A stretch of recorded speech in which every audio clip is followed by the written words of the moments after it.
Hi, we're SUNBEAM Overdrive, hailing from Marseille, south of France. I'm Kareem on vocals, and this is Tom on guitar and backing vocals.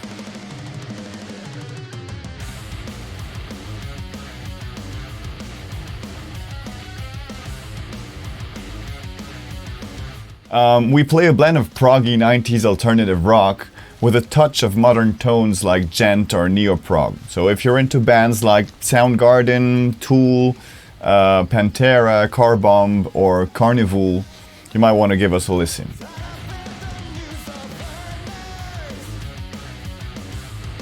I have the need of expressing emotions through sounds and music because it's the only way for me to feel them in their purest form. As the main composer in the band, I'd say I don't need to play the guitar or sit with my gear to search for the right riff or getting the right sound. It's more about searching for the right feeling by going outside, hiking, biking, driving, watching shapes and colors.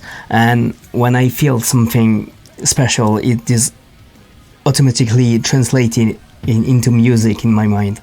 So I write it as I can in my head, and when I get home I can start producing the demo with the certainty of being correct about what I felt.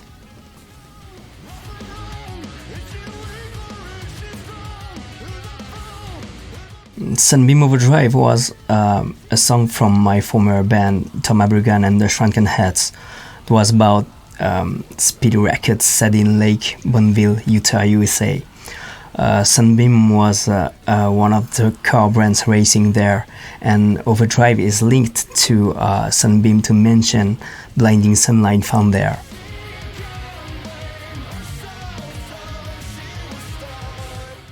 Our first album is called Diama, and it's out on May 12th.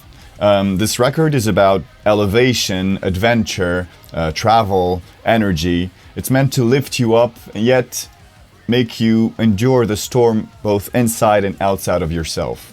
So, although we didn't originally conceive it or design it as a concept album, it still turns out to be crossed implicitly by a coherent line. And this only appeared to us once the album was finished, actually. So this line I'm talking about is the line of the crest of mountain summits. More precisely, this notion I was talking about, this notion of ascent, elevation, exterior, interior. So it's almost like a cinematic journey of initiation throughout the 10 songs.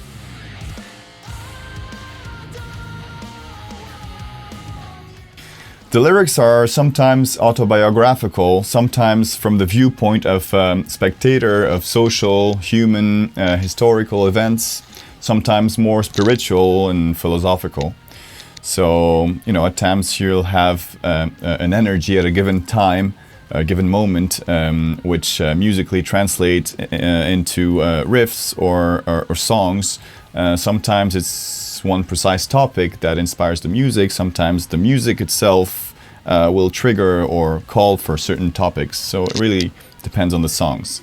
If you take the two singles released prior to the album, first you have Out of Plato's Cave. So that's basically our take on Plato's allegory of the cave, describing how difficult it is to look away from the illusions that feed our minds, to stand your ground when everyone around you thinks you're a fool, to keep looking for the light, for elevation, for the truth, and especially have the strength to keep your eyes and soul open when it hits you. And then you have Crimson Stains, with lyrics about the mental load and burden and sometimes physical aggressions, unfortunately, that women can be faced with, based on the testimonies of many, and only just us trying to imagine how it feels like to live with this disadvantage in a patriarchal world.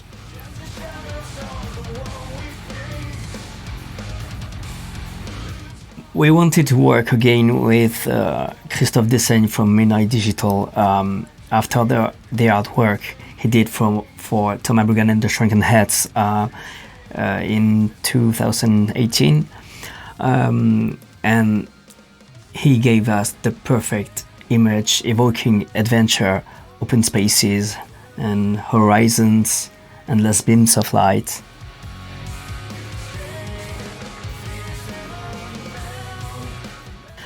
I love Sleep Token's recent singles, and I'm sure the album is gonna be huge.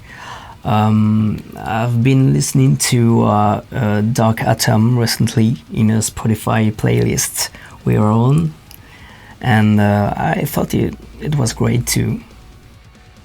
Well, I've really enjoyed the last Avatar record. They really do their own thing, and they have been for a few years now. And also I'd say the last Leprous album, which I think takes its whole dimension once you've seen it played live, because listening to it feels really different since I saw them in late February, I think. It's augmented now after seeing them live. So yeah, Avatar and Leprous.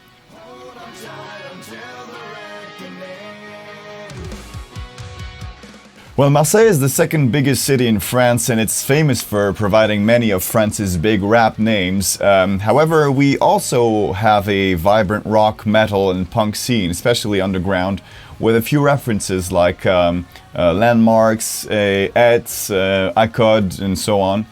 It's actually an interesting time for the scene right now, and not just in Marseille or in France, but the world in general, because there's a trend now currently in pop culture and also in this post-COVID era that is making rock and metal sort of cool again, especially among youth. Feels like they're hungry for the intensity of the sound and experience that only live amplified music can give you. So I think good days are ahead, and we're glad to be part of that.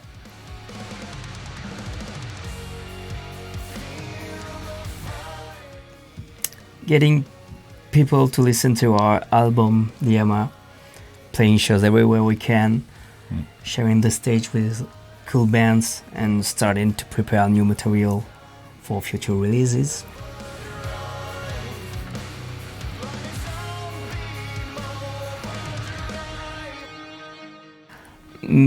People have been saying for ages that metal and rock in general is dead, like it's not relevant anymore.